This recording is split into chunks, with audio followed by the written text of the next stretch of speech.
Are you questioning your reality? Do you feel gaslighted? It's not you, it's the media. I am Suchitra and I'll be joined by Bhakti and Madhuri Shastri to eviscerate the propaganda, set the record straight, and offer much needed moral clarity. Tune in each week. It's not you, it's the media, a podcast by the Polis Project.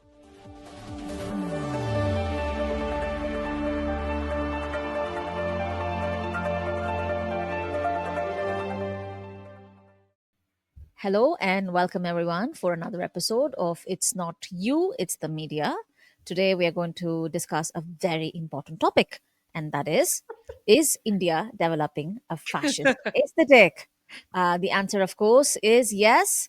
But before we go in, I'm going to ask Bhakti to kind of break down what is fascist, what is aesthetic, and how do we come to the conclusion that India is indeed fascist. Bhakti, on to you. Oh my God! I know this is cool. I don't remember who came up with the idea of this Me. question. Oh, okay, Madhuri, take we bow down because you're absolutely right. India is indeed developing a fascist aesthetic, and we want to unpack that. And we want to first start with what is a fascist aesthetic, right? Mhm. What does it really mean? The first time I was introduced to this idea was I was doing my PhD in a comparative literature program, which specialized quite a bit in Italian literature and Italian studies. And I ended up in this class where they were talking a lot about Mussolini, fascism, and fashion. And there we developed the idea of this militarized aesthetic. And as you know, many designers love this aesthetic, military chic, the epaulettes, the military facade, combat boots, all that kind of stuff, and badges, ceremonial accessories, things like that. So we unpacked a lot of this stuff, and I was mind blown. Of course, the idea of aesthetics and politics comes from our great German philosopher Walter Benjamin, who wrote a lot about this. But I think we should credit the person to really unpack what are fascist aesthetic and how deeply embedded they are in Western culture. And then today we will use that to think about Indian culture is Susan Sontag. She wrote a brilliant book in 1980, I believe. It's a set of essays. It was called Under the Sign of Saturn. And in that, she had one incredibly powerful essay called Fascinating Fascism. And nobody had really made that link before between fascism and fascinating. But she really it's a very witty essay. It's very brilliant, and it's super groundbreaking because she's looking at the work of basically the Nazi filmmaker Leni Riefenstahl, and talking a lot about the kind of aesthetics we've inherited from her and from Nazism, and then of course also from fascism generally. And for the sake of this particular episode, I mean, this stuff is very loaded. There's a lot of stuff written on it, but primarily what we are getting is a very masculine aesthetic of strength, beauty as something that is a radiation of power, and the radiation of power is very masculine. And by masculine, we mean in the most normative sense, something that evokes a type of violence, a kind of violence that's waiting to spring into action. Okay, so there is an assertion that violence is right, that violence is powerful, that violence is very beautiful.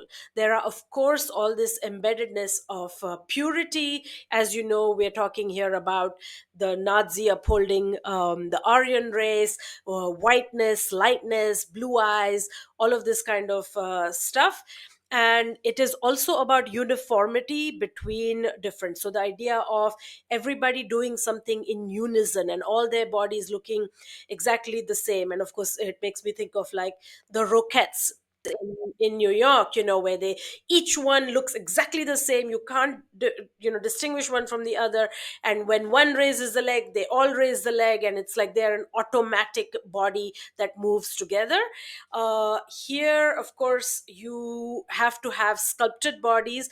One of the places that I thought the Nazi and fascist aesthetic was really rampant, and I made a social media post about it, and everybody was, of course, pissed off, was Barbie when the Barbie movie came, and you had her like staring up, her boobs, really tight and up, and these sculpted kind of things. And there was all this thing about the Barbie movie having actually different types of bodies and stuff like that. But really, what it upheld were Nazi aesthetics of sculpted bodies, blue eyes, white skin, and really light blonde hair. So that was one of the things. Of course, when we talk about India, we're talking about a Bollywood that has gone berserk with the toxic masculine aesthetic. We're talking about films like RRR, where you have these men with unnecessarily completely false looking muscularity,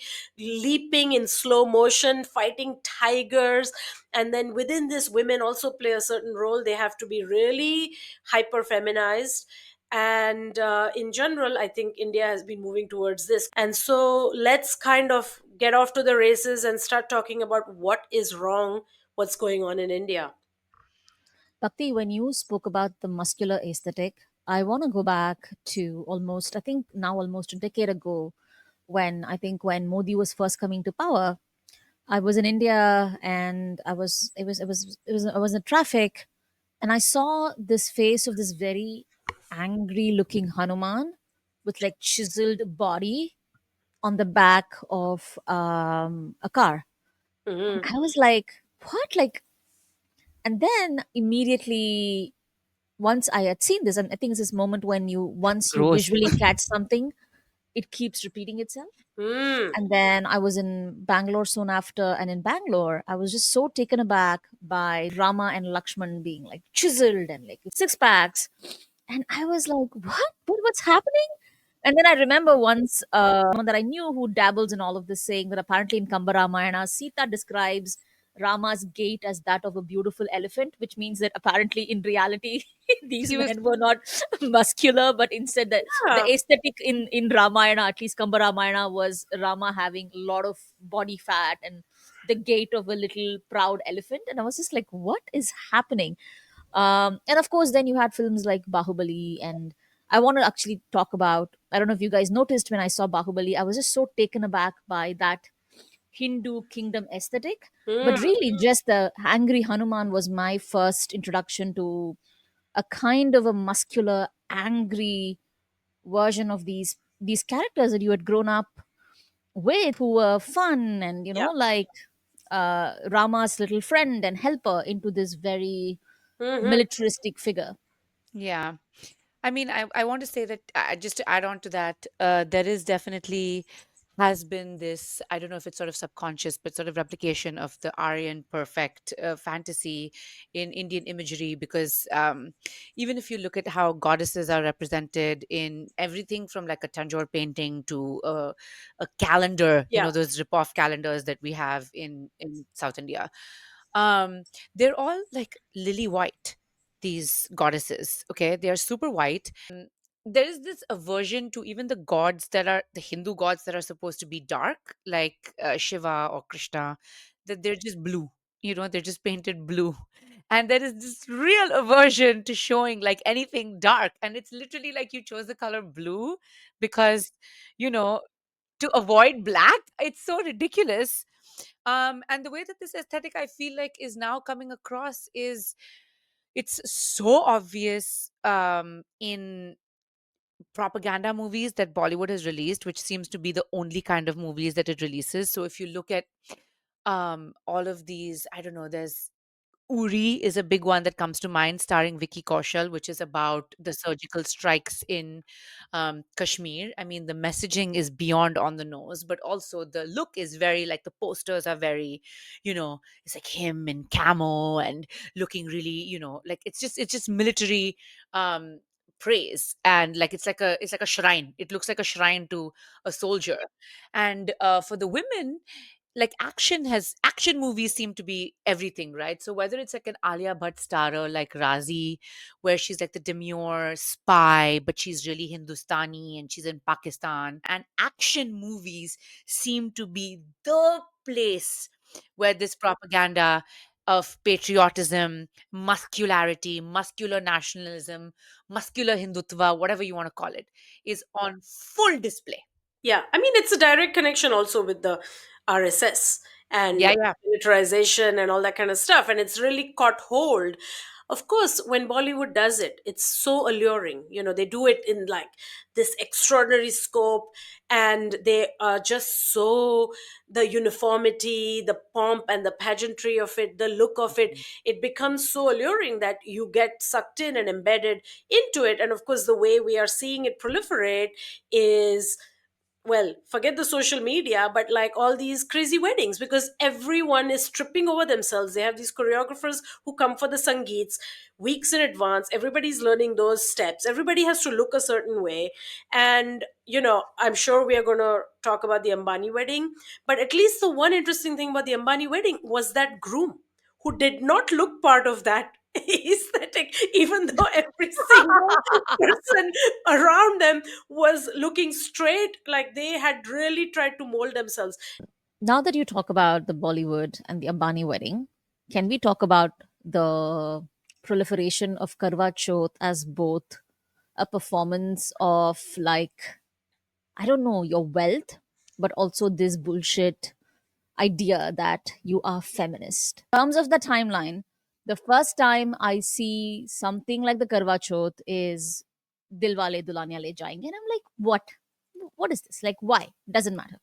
And then, of course, as Karan Johar's films become um, bigger and glossier, and the diaspora kind of gets caught into this like performance of Indianness. Now I saw the Fabulous Lives of Bollywood Wives, where none of the kids can actually speak Hindi. They all speak an internationalized version of English, and they're all performing Karwa Chauth. And you're like, I don't know, like, why? And again, it's very interesting that Karwa Chauth is that festival, and now I see South Indians doing it. Now I on Instagram every year. Yes, last year I saw this influencer South Indian couple doing this Karwa Chauth thing, because it's like it's Indian, and they also perform this thing where they did this feminist Karwa Chauth where both the husband and the wife now, Fast and for I'm one just like, another. yeah, one another. And it was like, and this couple also does yoga, and it's like all it's like Bhakti's nightmare and cultural fascistic elements come together. I Time, don't know. because it's all about upholding a certain type of masculinity. And of course, the notion of Right. a particular dominant religion, now really the religion becomes an aesthetic. Like, aesthetically, this stuff used to be super cringe, for most of us growing up. Like, okay, you did it, you grew up in a Hindu household, you did this, you did that.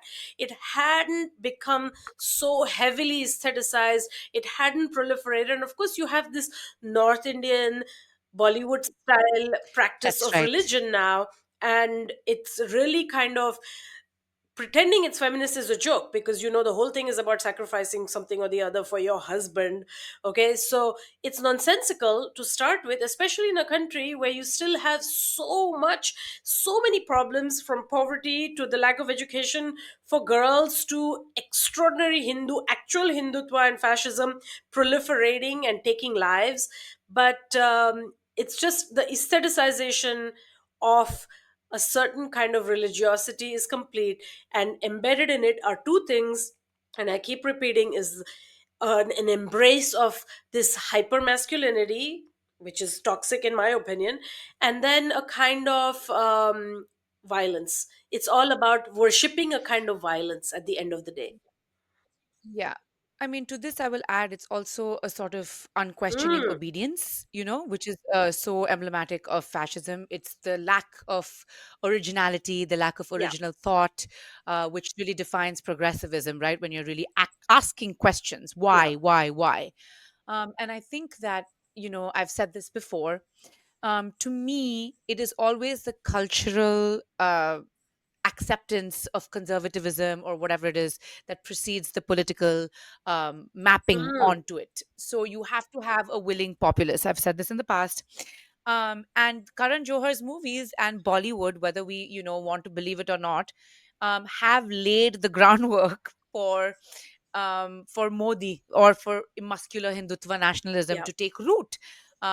there is no resistant population. It's a pliable soil within which the roots are planted. And when you have a glossy Karwa Chauth, um, I'm not even talking about it being, portrayed as feminist, but when you have an aspirational Karwa Chauth, when it's twinkly, when it's, there's fashion involved, what are you wearing, blah blah blah, it really makes you uncritically Absolutely. obey. No one is questioning why in the ever loving F we are even doing Mm, something like this. And then the worst part is obviously, trying to repackage it as feminist, which is ridiculous. And of course, the weddings have done that too.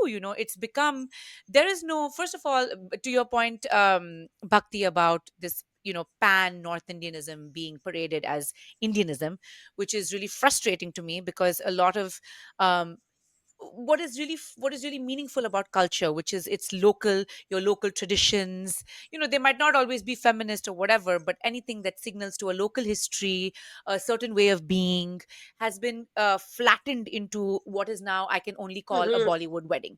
So Suchitra and I have had this conversation before, where we've really wondered. Suchitra has asked, why does every Indian wedding look like a Bollywood wedding? And I don't know. I mean, weddings are so cultural, I they're so know. particular to, where you are. And the worst thing for me was, I mean, I think two things happened in Bollywood. One was the sort of um fetishizing of the Christian wedding, like the white Christian wedding. Like, if you remember that scene from that Katrina Kaif movie, where she's like, she's running into a church and praying, and she's like some very Hindu woman, and for some reason she's in a white Uh-huh. wedding gown, whatever. Anyway, but there is this question of emulating that I have been a part of, wanting to be zeitgeisty, wanting to be Sure. cool, wanting to look, cool, or whatever it is. And ultimately, at its root, there is an uncritical acceptance Yeah, and obedience. And fascism depends on absolutely. that, right? And the way that, I want to talk about the Ambani wedding, but we've also seen this, the way that religious fundamentalism has been taken root in India. If you look at the Ram temple Mhm. consecration, which is an abomination, but the whole event was turned into a spectacle. And you had these Indian social media accounts that are like celebrity accounts, Viral Biani and whatever, all these Instagram accounts, following in real time how many celebrities from Jackie Shroff to Kangana Ranaut went to do seva at the new Ram temple. By which I mean, like, they're washing the floors, they're, like, they're wearing like a thing on their head to prevent themselves from sweating. They're like so tired, and they're just like cleaning the floors of this temple as an act of abject Mhm. devotion. And these social media accounts are like, look at this seva he's doing. So and so is arriving for seva. So and so is arriving for seva. And you would think there was a literal red carpet. The way celebrities showed up one after the other, sitting like in the front row of the consecration, whatever, photographed with so much of an emphasis in Yeah, the media on what they were wearing, who they were sitting next to. Look at the selfies they are taking. awful. Again, uncritical. And like, I remember what gave me the idea for this to ask this question was um, a lot of emphasis being placed on Alia Bhatt, fascist number one. Alia Bhatt sari. She wore this like sari which had depictions of, the Ramayana on the pallu or Yeah, something like that. And it was just paraded as this, like, whoa, like, this is what a fascist wears to the consecration of a Ram temple created on a burned mosque that led to death and destruction. And I none of know. that is I is know. being questioned. She just comes in and she's like, Oh, it's look at this just sari. abominable. You know? Absolute Yeah. disaster. And I'm sorry to be kind of over academic, but it reminds me of Guy Debord's book, Society of the Spectacle, which, has talked about this, precisely how a social life is completely been devalued by consumerism. And the comparison he makes is, of Correct. course, between mass media marketing and as the new religion, right? And so here we have like the Mhm. actual religion and the mass media marketing of that religion, and it's just like this Mhm. extraordinary fascist confluence. It's a it's every fascist's wet dream. And to walk us back into this conversation is, let's think about Modi using muscularity. You look at this guy, you talk to people who don't know anything about India, and they're like, oh yeah, Modi, he's the prime minister, and he doesn't look particularly charismatic or interesting or whatever, but he has built an entire campaign based on his chest size.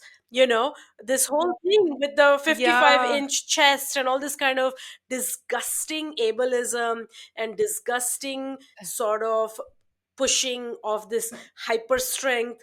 And he does these crazy stunts. Remember, during COVID, he said yoga is going to cure COVID, as well as, of course, the piss of a cow.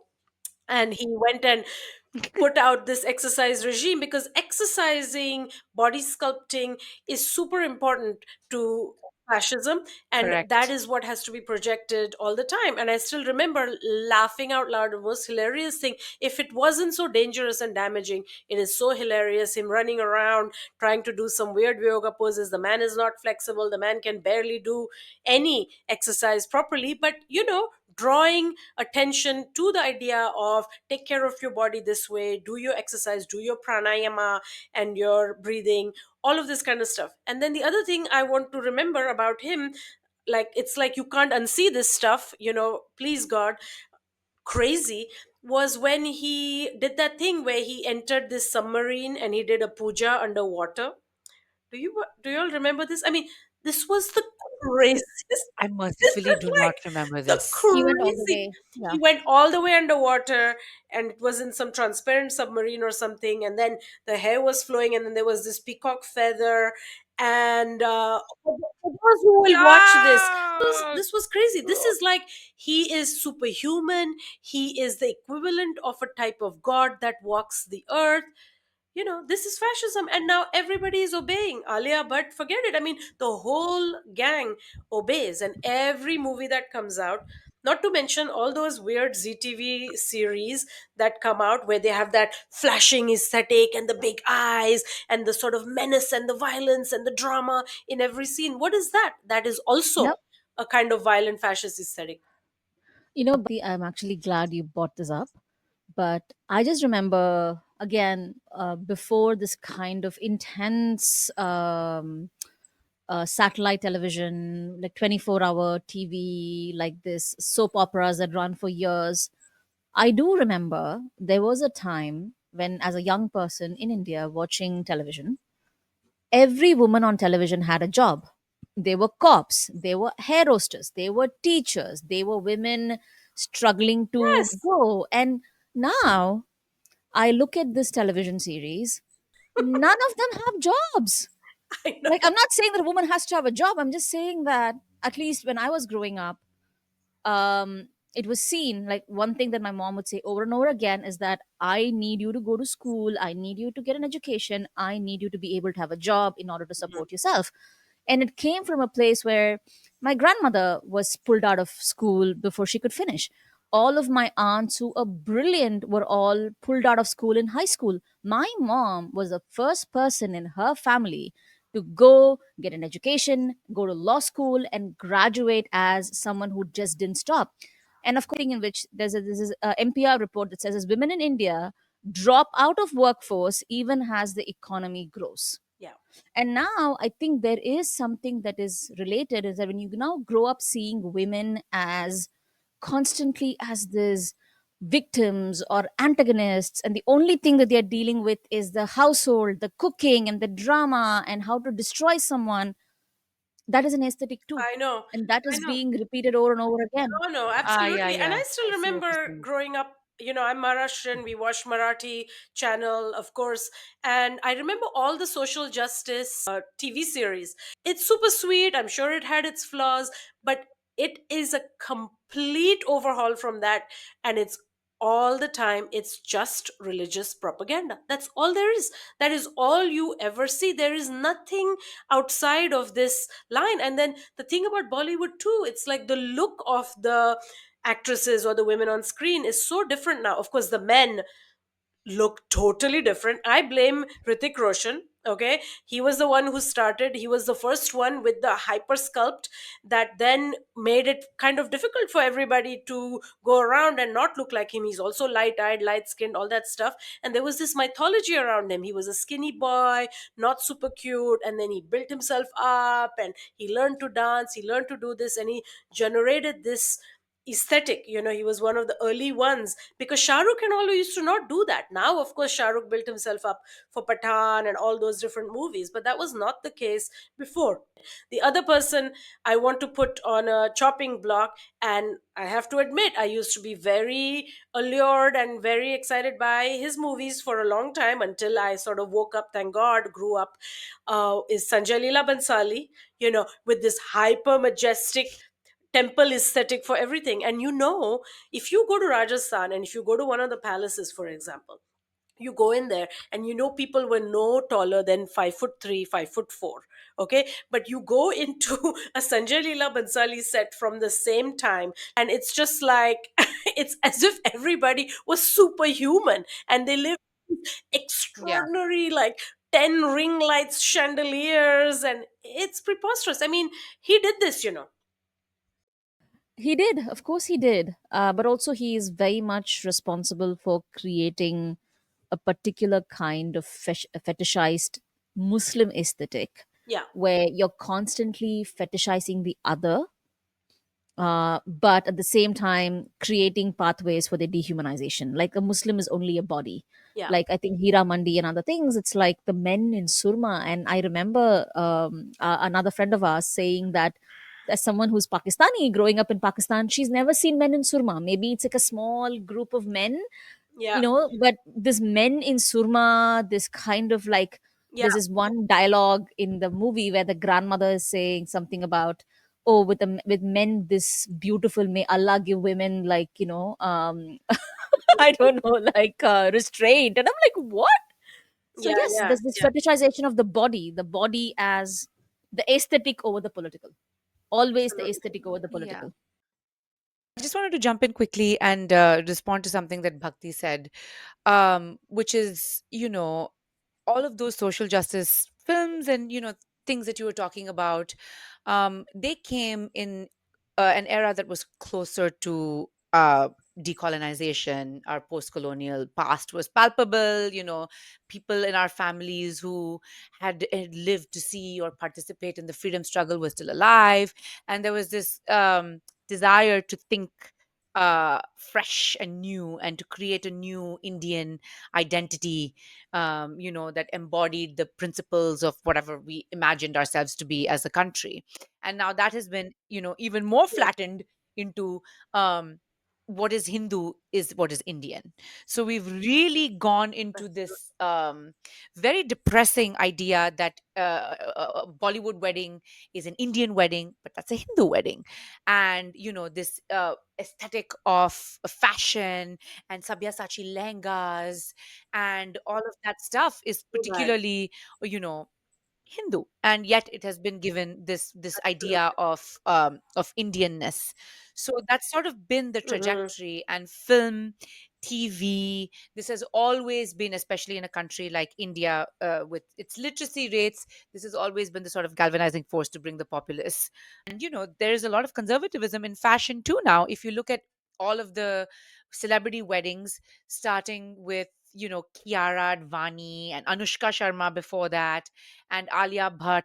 Like the entire aesthetic of those weddings was pastel gowns, the no makeup. You just had to look as virginal as you can possibly look for an Indian wedding, which is so weird, you know. Wow. But then everybody started Absolutely. emulating this, Yeah. and then nobody thought it was weird, or maybe a few people did, when Alia Bhatt goes on a Vogue.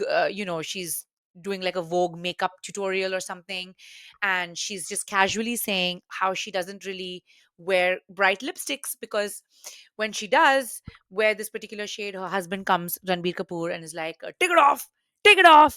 She like imitates his admonishing tone, and it's all just like, she's like taking off her makeup. So there is this again not to beat a dead horse, but obedience, conservatism. Women should be, seen and not heard, and they should look very virginal. This is all really coming back into vogue, literally into the magazine and into fashion. The other thing that I really want to kind of, you know, round out in all of this is that also the way that men get depicted, right? Like films like Animal and this aggressive, like Hmm. Neanderthal as the man. Um, and growing up, that was not the guy that you thought was cool. And I think that is also something that is now seen as absolutely important. Yeah. So the answer is yes, India does have a fascist aesthetic. But more than fascist aesthetic, I think we've actually primed an entire generation to just follow trends and no place for counterculture. Absolutely. 100%. Clones galore. Absolutely. And I think that it really just goes on to say how powerful culture is. That there is this, this mimetic desire to like kind of like Yes. want to like replicate this aesthetic, to be a part of it, to do the dance, to be part of the cool collective, and which again means that we have to spend more time to figure out who we are, which is beyond Instagram reels and what the Ambani weddings are training us to think we are. And as always, Yep. it's not you, it's the Instagram reel.